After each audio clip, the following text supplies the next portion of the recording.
آپ نے صرف اس طرح نہیں کرنا کہ آپ سے ایک مسجد میں جاتے ہیں اور وہاں پر آپ سر میں تقریر کر لیں گے اور ایک مجمع جو ہے اس کو آپ بہتر طریقے سے لطف اندوز کر دیں گے.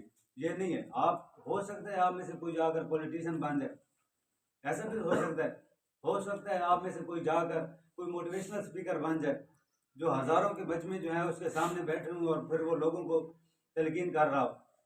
تو اس طرح یعنی کہ کوئی بھی چیز جو ہے اس کو آپ چھوٹا نہ سمجھا کریں.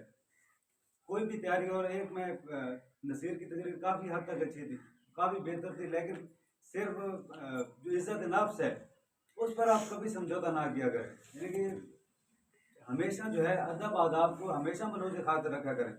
جس اسٹیج پر ہوں آپ، جہاں پر بھی ہوں، سامعین کا جہاں پر مقرر کے بہت سارے فرائض ہوتے ہیں، سامعین کے بہت سارے فرائض ہوتے ہیں، تو مقرر کو چاہیے کہ جو اس کے سامنے سننے والے ہیں ان کو کافی حد تک عزت دینی چاہیے.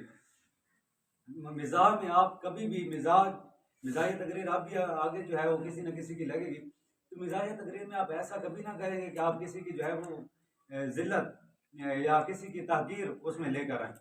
ہاں، جو چٹکلا ہوتا ہے یا جو مزاح ہوتا ہے آپ کسی طریقے میں بھی پیدا کر سکتے ہیں. اس میں بے شک آپ تقریری انداز نہ لے کر آئیں.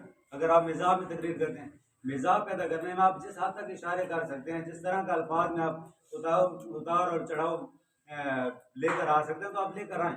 یعنی کہ ہر تقریر کا ایک اپنا پیرامیٹر ہوتا ہے. آپ اگر انگلش میں تقریر کرنی ہے تو اس میں آپ اس طرح نہیں کہ ڈائریکٹ ایک مضمون کی طرح آپ نے سنا دینا ہے، بلکہ آپ کاپی کریں. جس طرح انگلش ایکسنٹ ہے، انگلش جس طرح بولی جاتی ہے اس کو آپ کاپی کریں گے. آپ نے اگر عربی میں تقریر کرنی ہے تو آپ کسی نہ کسی عربی کو سنیں کہ وہ عربی کس طرح سے بولتا ہے. یعنی کہ آپ کا جو یہ جو سٹیج ہے اس کو آپ نے مختلف پیرامیٹر میں آ کر یہاں پر دیکھنا ہے. یہاں پر آپ نے اگر غزل سنانی ہے یا سننی ہے تو اس کے الگ ضابطے ہیں. سامعین جو ہیں اس میں واہ واہ کہہ کر وہ داد ان کو لازمی دینا ہوتی ہے. جس طرح کلام اقبال جو ہے اس کو انتہائی سنجیدہ اور صحیح طور پر آپ اپنے دل میں اس کو جگہ دیں. کوئی بھی تقریر ہے وہ صرف اور صرف یہ نہیں کہ ایک لڑکے کی باری ہے اور اسی نے آ کر یہاں پر حملہ، بلکہ سامعین کے بہت زیادہ فرائض ہوتے ہیں. میں نے آپ کو بتایا تھا کہ حضور پاک صلی اللہ علیہ وآلہ وسلم جب آپ سے کوئی گفتگو کرنے لگتا تو آپ اگر ایسے بیٹھا ہوتے تھے تو آپ بالکل اس طرح یعنی کہ اس کے سامنے آنکھوں میں آنکھیں ڈال کر آپ اس سے ہم کلام ہوتے تھے. یہ آداب میں یہ چیزیں شامل ہیں. کھانے کے آداب ہیں، ہر چیز کے بہت سارے آداب ہیں. تو آپ اس طرح یعنی کہ میں بات کر رہا ہوں واٹس ایپ لینڈ اور وہ پھر آپس میں کہہ رہے ہیں تو مطلب آپ پر اثر نہیں ہوتا.